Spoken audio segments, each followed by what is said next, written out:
aspect of Biden's failed and feckless record, which brought skyrocketing Bidenflation, surging violent crimes, chaos, and weakness around the world. Looking to tomorrow, at the Speaker's invitation, we will proudly welcome Israeli Prime Minister Benjamin Netanyahu to address Congress.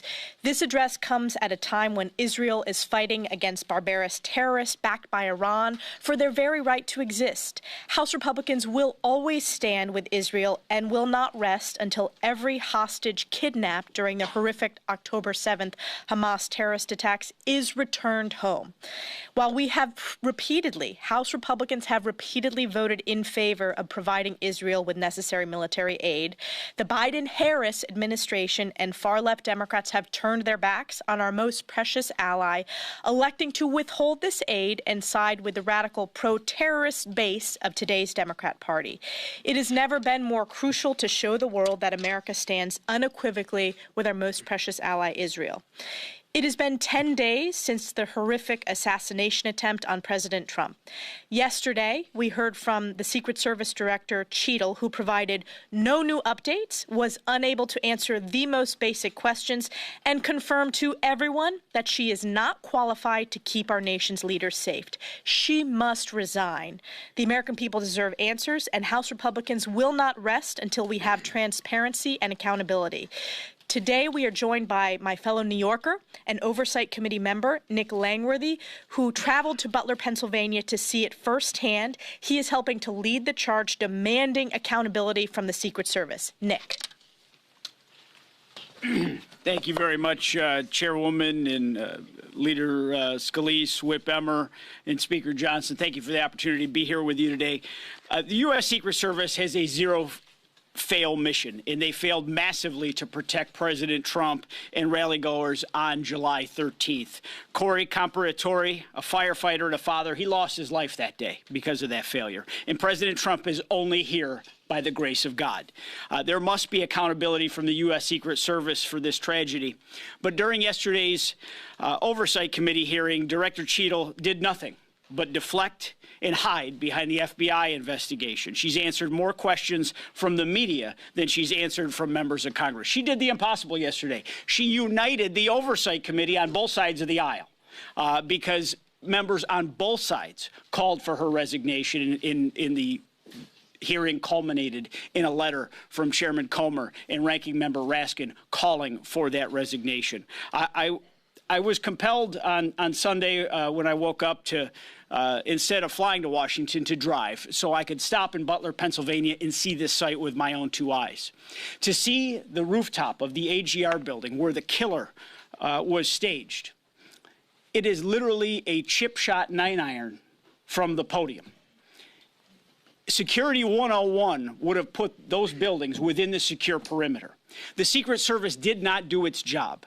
It did not have a culture of communication with local law enforcement. And in fact, it's been very disheartening to see sources within the Secret Service try to throw local law enforcement under the bus. But we got nothing out of Kim Cheadle yesterday. All she did was stonewall and hide behind an FBI investigation that won't be complete for 60 days. It is clear that we have gross incompetence from the Secret Service. The one thing that we did learn yesterday is not only has Director Cheadle not even visited Butler herself, and it just blows my mind that she would not have arrived there by dark that day, but the fact that no one has been reprimanded, suspended, or put on a desk job. I mean, this is absolutely embarrassing. I was so compelled during this hearing that I introduced a resolution calling for the president to terminate Kimberly Cheadle because she will not do the honorable thing and resign. Director Cheadle is not fit to lead this agency. Members of both parties overwhelmingly have called for a resignation, and she does need to be fired immediately when the president surfaces if we're going to restore any sort of public trust in the U.S. Secret Service. We are in the most contentious presidential election of our lifetimes. There's 104 days left in it, and the protectees deserve a Secret Service prepared to do their mission, their single job, which is to protect the current and future leaders of our country. Thank you. Thank you, Nick. And following up on that, after yesterday's hearing, there is one thing that Democrats and Republicans agree on. Secret Service Director Kimberly Cheadle needs to go. She refused to answer questions directly and proved that she is either unable or unwilling to do her job. No matter what your politics, we can all agree that what happened on July 13th was a complete security failure. President Trump was nearly assassinated. A former fire chief lost his life protecting his family, and 2 others were critically injured. Yet Director Cheadle maintains that the resources on site that day were sufficient. Unacceptable. Director Cheadle is ultimately responsible for the security plan that allowed an assassin to open fire on President Trump and his supporters. The agents on the ground in Butler, Pennsylvania acted with courage, and we commend them for returning President Trump to safety. However, they should have never been in that position to start with. If Director Cheadle won't resign, then Joe Biden or Kamala Harris, or whoever, by the way, is in charge right now in the White House, needs to fire. If they refuse, it's yet another stain on the Biden-Harris administration's record. And on the note of this administration's record, I want to be clear about something. Kamala Harris co-owns the failures of the last 3.5 years, which include double-digit inflation, a historic border crisis, total chaos overseas, and the cover-up of Joe Biden's failing cognitive state. Look, it doesn't matter if it's Biden or Harris. In fact, it's even worse if it's Harris. Americans can't afford another 4 years of weak leadership and policy failures that have become the cornerstone of the Harris-Biden administration. And they know that Americans know that Harris has been part of it every step of the way. With that, I turn it over to our majority leader, Steve Scalise. Thank you, Whip. Well, the Democrat Party proved last week that they have absolutely no respect for their own voters. They literally jettisoned throughout the votes of 14 million Democrats who went to the polls to select Joe Biden as their nominee and went behind closed doors where party bosses pulled the will of their voters and replaced Joe Biden with Kamala Harris. Now, it begs the question, let's look at Kamala Harris's record as vice president. She's still the sitting vice president, but she's also been the architect of many of President Biden's worst failures, not the least of which is her main responsibility that she's been given in 3.5 years, that is the job of border czar. When President Biden tapped her to be the border czar, it took her months to even get out to the border. She said many times that the border is secure. Everybody in America knows that's a lie. In fact, it's the largest crisis in America, affecting every community throughout this country, with drugs, with opioids that are killing about 150 Americans every day, bringing in criminals to every community in America. And Kamala Harris has been responsible for this epic failure. In fact, she's called for open borders. What else has she called for? Good luck if she goes to Pennsylvania and talks about her energy policies where she wants to ban fracking. She has been against American energy her whole career, while allowing foreign countries like Russia and Iran to put billions of dollars into their pockets selling their energy around the world while crushing American energy and the jobs that go with it here at home. We all know what Kamala Harris did raising money for the Minnesota Freedom Fund when radicals were out protesting and ultimately getting arrested, attacking cops, doing other things. She's shown disdain over and over again, saying we need to rethink policing, embracing the defund police movement. That's Kamala Harris's record. She is far to the left of Joe Biden, and we know the failures of the Biden-Harris administration all too well. That's going to be a problem they're going to continue to have. They hold nobody accountable for their failures, and unfortunately, the American people are the ones who pay the price. We laid out a really strong alternative at our convention in Milwaukee. I was proud to be there with our other leaders here, and what we saw is an incredibly unified Republican Party with a clear and focused agenda. President Trump laid it out himself, as did all the other speakers, talking about what we will do to help those families who are struggling under the weight of this radical Biden-Harris administration that's led to record inflation, higher costs at the grocery store, at the gas station, discord all around the world. Kamala Harris couldn't even find the time to go greet Prime Minister Netanyahu yesterday when he arrived in the United States. And in fact, Vice President Harris is boycotting tomorrow's speech by Prime Minister Netanyahu. That's disgraceful. Why will she not come and show support for our greatest ally in the Middle East while they're at war from terrorist organizations funded by Iran? These are the kind of questions that they're going to have to answer. And finally, when you watched that hearing yesterday with Secret Service Director Cheadle, I think everybody in America knows she's not up to the job. And it's an important job. It's a job where the main mission is to protect presidents and former presidents in the United States with a zero-fail mission, as Mr. Langworthy talked about. And not only did she fail, but she actually lied to us and the American people multiple times just in the last 10 days. We had been hearing for months that President Trump's team was denied additional Secret Service protection that they had asked for. And what did we hear from the Secret Service director? A vehement pushback. They said, no, that's not true. For days, they said it wasn't true. They didn't just ignore what we were saying. They actually said it wasn't true. And then the day before, Director Cheadle comes before the Oversight Committee where she has to testify at the threat of perjury. They all of a sudden leak out the truth. And that is that, yes, in fact, the Secret Service Director Cheadle did deny the Trump team additional Secret Service protection. Why did she lie to the American people and members of Congress for about a week about such an important detail? She talked about the inability to protect the roof where the shooter positioned himself. She said it was too high of a pitch. And then yesterday you had Carlos Jimenez, a colleague of ours, 70 years old, on the roof just walking around saying, look at this. This is not difficult to maneuver. She lied about that, too. She has no credibility to the point where literally Republicans and Democrats are united calling on her to step down. This is not an entitlement position she has. She works for the American people, and she failed in her mission. Joe Biden needs to remove her if she doesn't have the self-respect to step down. And we're going to continue to push for that as well. Now I'd like to bring up the man who's leading our charge, and that is Speaker Mike Johnson. Thank you, Mr. Leader. Grateful to see all of you. The Republican Party is unified and energized after our convention.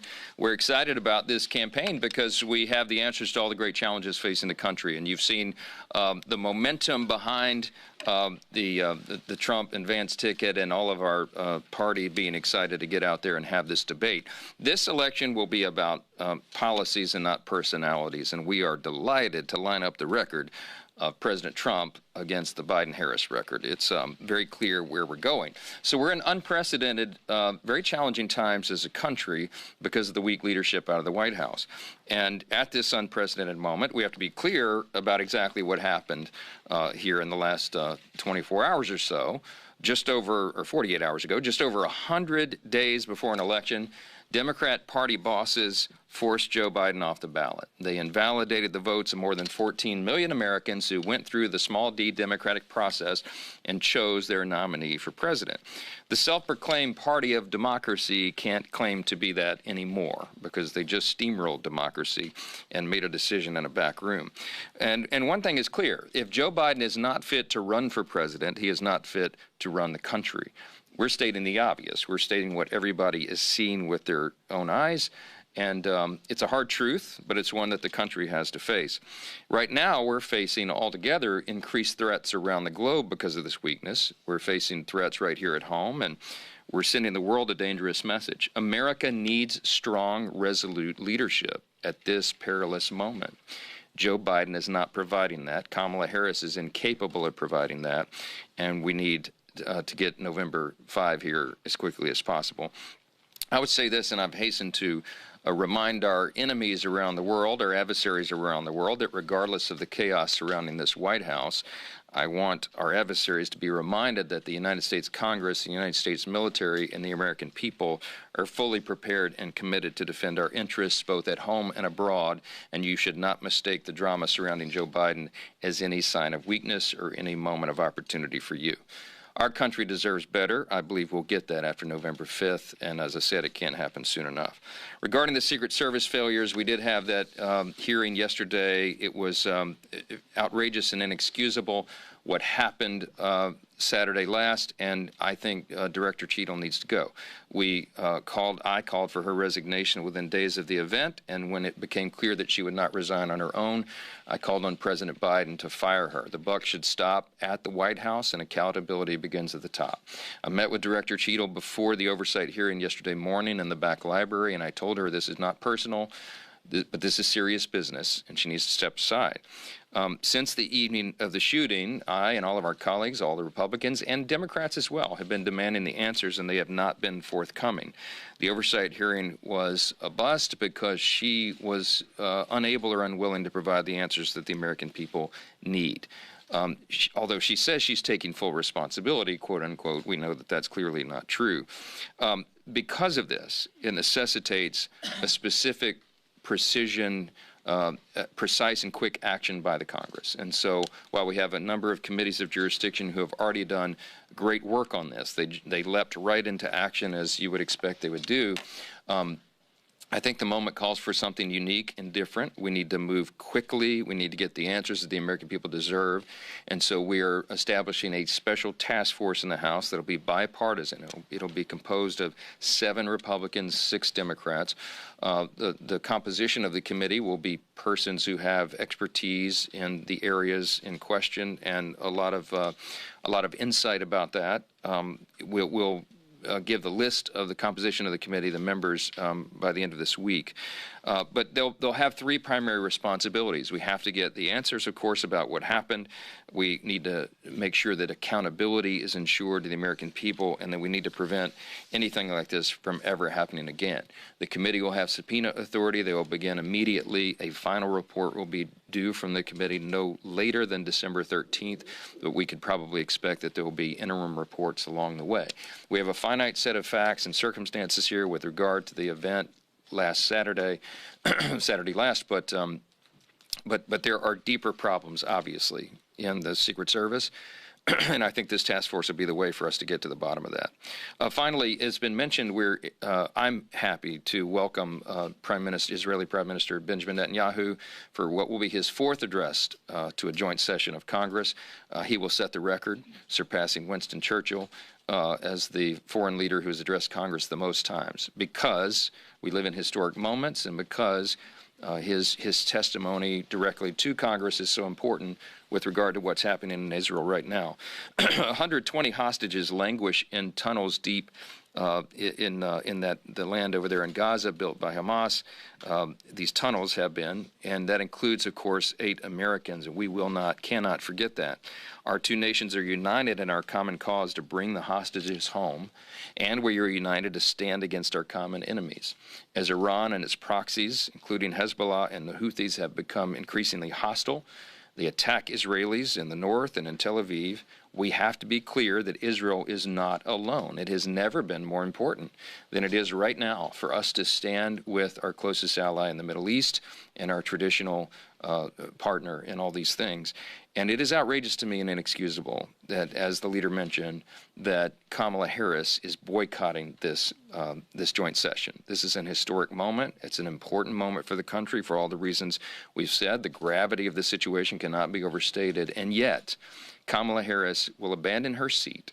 As you all know, as the vice president and as serving as the president of the Senate, she is supposed to be seated next to me at the rostrum. She will not be there because she refuses to attend. She needs to be held accountable for that, and she needs to be asked very searing questions about why. They went down the roster to find out who else would sit in the seat. Senator Patty Murray declined the opportunity as well. She will also boycott the event, skip the speech. They landed on Senator Cardin, who is retiring from the Senate, so has little political risk. The idea that they're making political calculations when our ally is in such dire straits, fighting for its very survival and fighting back against the horrific attack in October is unconscionable to us. America's relationship with Israel has always been bipartisan, and it should stay that way.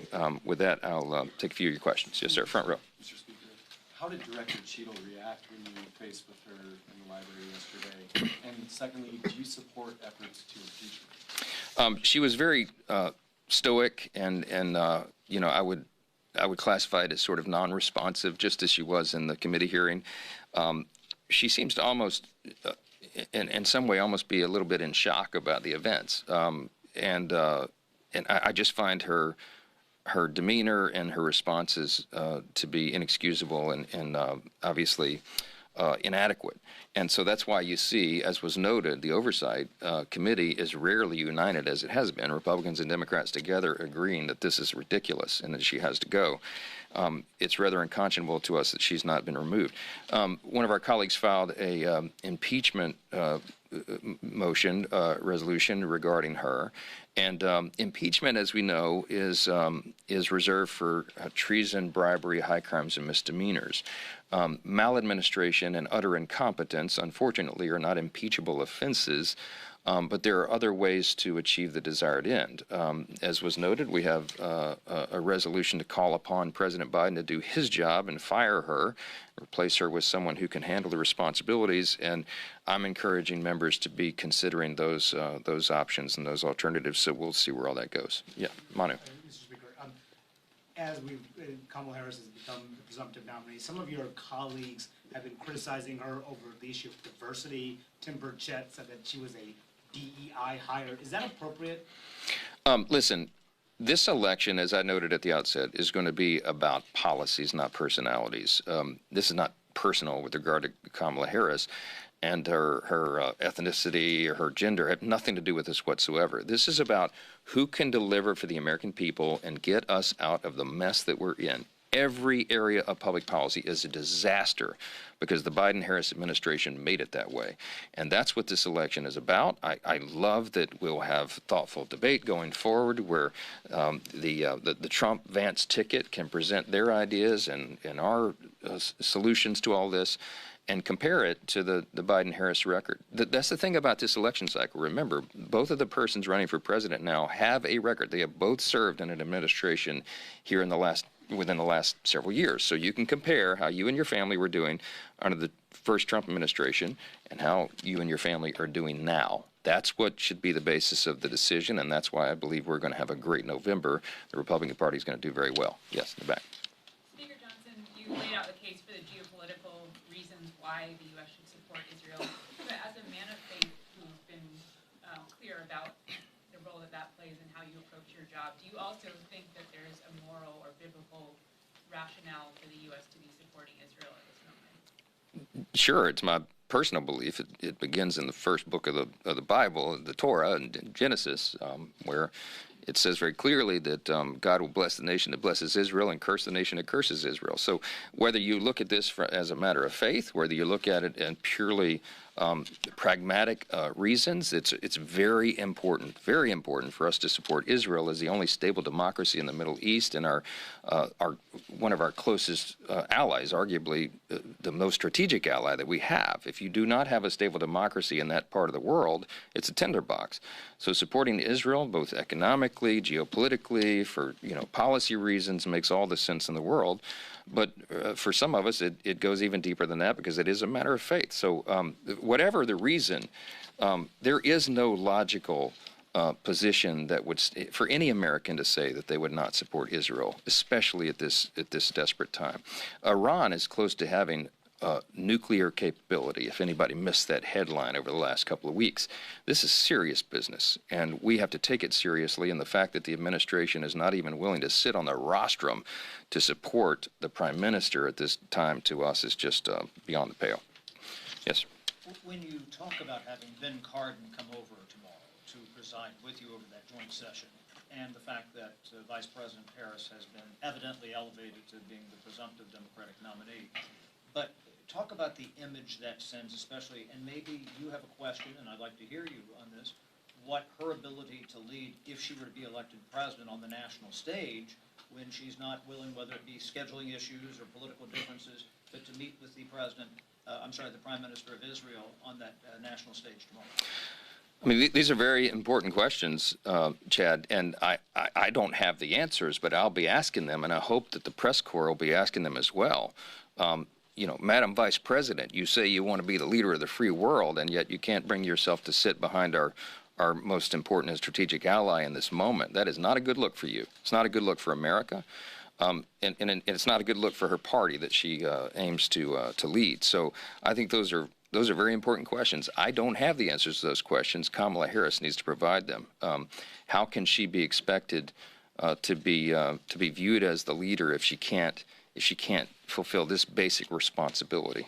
This is her duty. It is your duty as the vice president and the acting president of the Senate to sit in that rostrum and host a foreign leader for their joint session, their address to a joint session. I'm not sure. I haven't checked the history books, but this may be an unprecedented event for the vice president to decline that responsibility. I just think it's outrageous.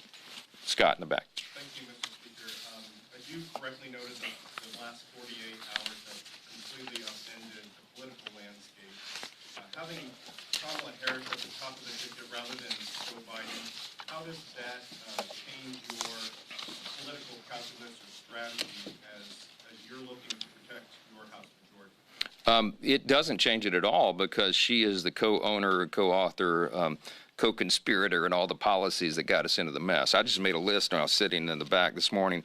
The crises owned by Kamala Harris, co-owned: the border crisis, the inflation crisis, the crime crisis, everything happening with the economy, our national security, weakness on the world stage. She is a equal partner in all of that. So she can't run from it. She has to run on it, and we will ensure that the American people know the facts. There's no way to dress this up. Kamala Harris has a long record in public service, and she cannot point to a single thing. I don't think a single thing that she has done successfully. I saw some man-on-the-street interviews over the last couple of days that people were asking, oh yeah, I'm excited, I support Kamala Harris. Can you name one thing that she's accomplished in her long service in public life? No one could come up with an answer. And I would challenge any of you.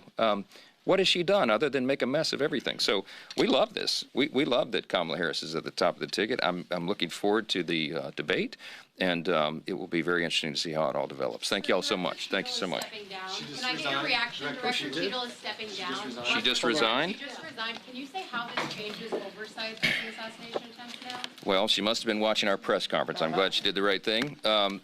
Look, our reaction, the immediate reaction to her resignation is that it is overdue. She should have done this at least a week ago. I'm happy to see that. I'm happy to see that she has heeded the call of both Republicans and Democrats. Now we have to pick up the pieces. We have to rebuild the American people's faith and trust in the Secret Service as an agency. It has an incredibly important responsibility in protecting presidents, former presidents, and other officials in the executive branch, and we've got a lot of work to do. The task force that we'll be putting together is going to be very important. As I said, they have three responsibilities: to investigate what happened, the debacle that happened 2 Saturdays ago, to hold those accountable. It certainly was the director, Cheadle, but there may be others in the line of authority who are also culpable in what happened and the errors and mistakes there. And finally, to ensure that those mistakes do not happen again. The stakes are too high. It's a very dangerous time. We need the Secret Service to be acting, to be performing at the top of their game, and we'll ensure that that happens. I hope that the interim director or whomever is appointed to replace Director Cheadle will be very sober-minded about the responsibility and take into account the very dangerous times in which we live. We'll do everything we can in the House to ensure that that's true, and I think our task force's work just got even more important. So we'll give you further comment as this develops. Thank you. Thanks, guys.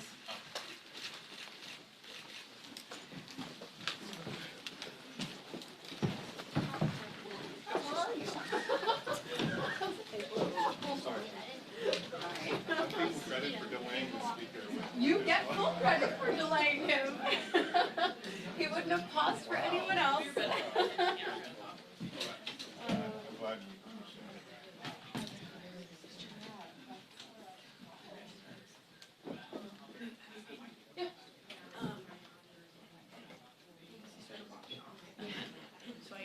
think I was able to get most of them on live streams. I also am still recording it, so if you need me to send especially that last question, just text me. Thank you. Yeah. Thank you. Yeah.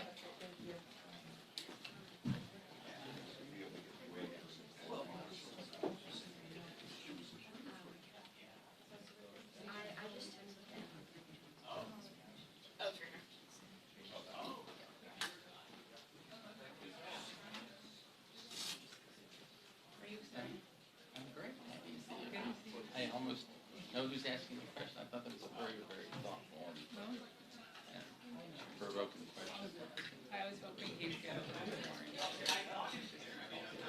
Are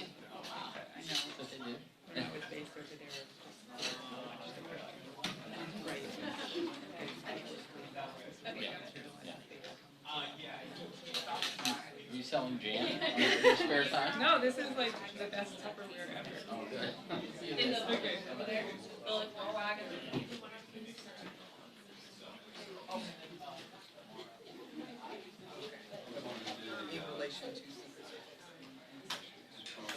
Just like yeah.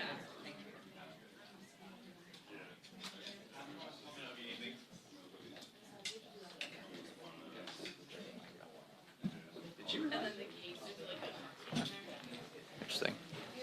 Glad I photographed her yesterday. You never see her.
Hello. Hello. All right. It is I. I'm testing the microphone. The mic check, 1, 2, 3. Mic check, 1, 2, 3. That's sick.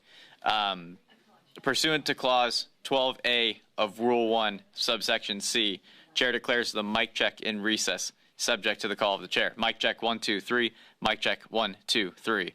3, 2, 1. Check mic. Mic check, 1, 2, 3. Okay, that's good with Wellesley. Good. He's probably good. Thank you. Years of Good, just double checking my shot here in Studio A. I knew that was exactly where you're going to go. Can you do the Gettysburg Address next time? You know, the people who were here before were saying the same. I got you. I'm memorizing the Magna Carta as we speak. We don't have a lot more of these for the rest of the sessions. Oh, you're right. Only one You're more right. next week. I want Taylor Swift lyrics for the last one. Okay. Taylor I Swift. want Love Story. So Taylor Swift and the Constitution at the same time. No. I think you should recite Vice President Harris's speech when she says. You think he fell out of coconut? Are you coconut pilled? I've been coconut pilled just came out and like. Yeah, dude. Yeah. What? We just Okay. didn't expect it to go so mainstream. Yeah. Is it? I was we were with the original. You were the OGs. We were the OGs. What is it? Unburdened by what? No. What can be? What can be? Unburdened by what has been. Dang, that goes hard. No, that pops off. What can be unburdened by? That makes more sense than me being like unburdened by what has been to be. Okay, I hate to say it, but the sentence makes sense. No, I like it. It is grammatically sound, and people are making it sound. It's grammatically sound. It makes sense. People just can't read. What can be unburdened by what has been? It just means that we have to look to the future that It makes perfect sense. People just can't read. They just don't know words. It's like when she says it and like, yeah. Well, But we love her for it. This is why. no, we stand. We stand. We love to see it. What's your favorite rapper alive? Who's my favorite rapper alive? Yeah. Her right now. Tupac. Tupac, damn true. That's what she said. Wait, what? Yeah. Oh, that's awesome. Everybody. Did you say her? Yeah. Yeah. Oh, and her as well. Her as well.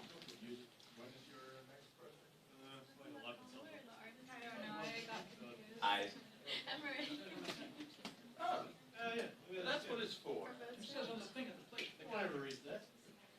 Are they? 10. Who's your favorite rapper alive? Studio A, 10. Okay, that's a choice.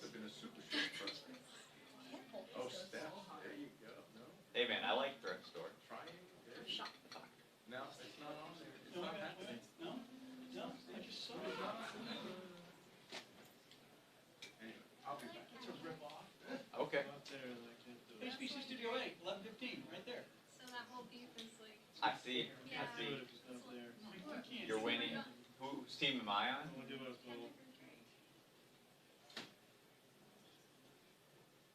Yeah, Kendrick. Yeah, Kendrick. Yeah. Kendrick. That's what I was gonna say. Yeah, Kendrick. Did it? Last week. It was so funny. That's tough. He also lost a bunch of money on the Copa America game for Team Canada. I mean, that's just like on brand for him, though. Like anytime he makes a bet, you have to immediately root for the other team. Yeah. After If I was like if I was a sports dude, like I was a boxer or whatever, and I found out Drake bet on me, I would immediately like. I'd throw it. I'd be like, it's over. It's over. It's over, dude. Like it's not happening. What time's it? Take a quick call before this starts.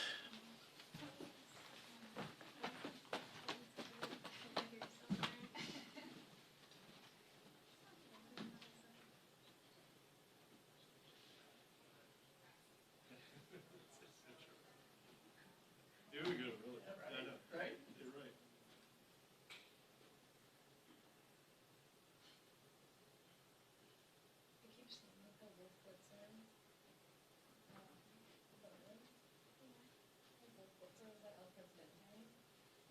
ladies and gentlemen of Spritzer on Sunday morning.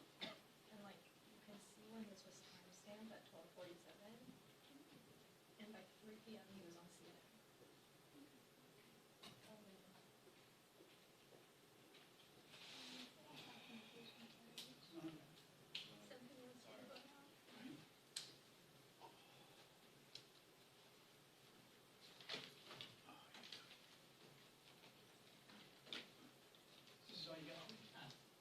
Yeah, right now. I said, they don't have any more guys to drive out there. No. So they all flew. Guess what? I got stuck. Yeah, I got fucking stuck. You know what ended up happening?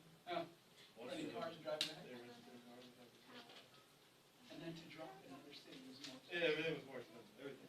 So you get fucking, Yeah, No, I drove out. It was, I did it going out one day. I did coming back in 3 days. I went out to the west of Chicago coming back, just so I could avoid that choke point. Because, you know, Skyway going through Chicago is always just dead, so I don't care if it's the middle of Easter. I'm the big line, so. But I did it 2 days ago. And I didn't pay car rental, I didn't pay. It's just your baggage fees. Yeah, I didn't pay baggage. I drove out. Everything. Yeah, hotel was already paid for. I was the cheapest guy at the convention. Yeah, I'm sure. Well, I was the cheapest guy. The Dems are a pack of secular devotees, so bewildered that You bet, go to that thing afterwards. So how'd we do with the savings? That was good. We And did then good. you were the guy. They were supposed to drive back Saturday. They didn't want to pay them overtime.